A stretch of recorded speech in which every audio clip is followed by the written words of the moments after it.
Well, since we got some substantial snowfall last week, a lot of homes have all that snow and ice that's built up on their roof. Yeah, now throw a little bit of melting in the mix later this week with some warming temperatures. Could be a mess, and you may have some interior leaking problems. 2 News Side's Ron Plants was able to speak today with some roofing experts about what you may consider now and eventually for a future fix.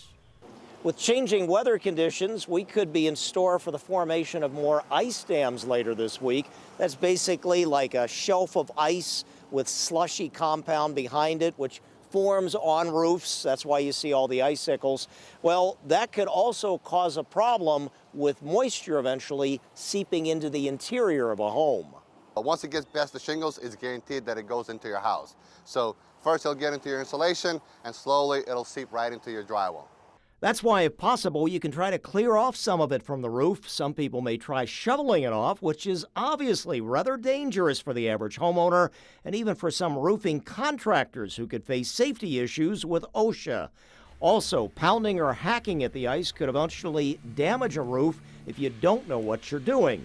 That's why one local contractor suggests first trying to use a roof rake, if possible, to clear off what you can from the roof. Although not so easy for a 2-story home, contractors can be hired to do it. There is also the use of steam to clear out gutters and some portions of the roof, which is becoming more popular with the specialized equipment. We can remove the ice and snow immediately, right down to bare shingle. We can clear the gutters and downspouts right down to the bare shingle without doing any damage whatsoever. Now, if you do see a lot of icicles or you're just not sure about the condition of your roof, you can check things out in the attic. I would say if you're a homeowner and you're dealing with ice damming issues and you've never had a contractor coming out to inspect your attic, I'd say it's time to do it, because especially when it's this cold out. But go into the attic, or even as a homeowner yourself, go in the attic and look at your plywood or roof deck, and you see if you can notice any frost on your deck, on your wood from the attic. If you see that, that's a great sign of heat loss and moisture buildup in the attic.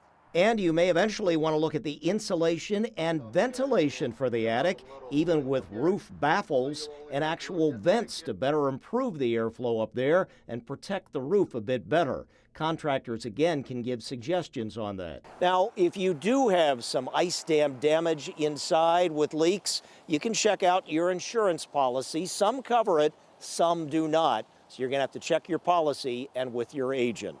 On your side in Cheektowaga, I'm Ron Plants, Channel 2 News. Back to you.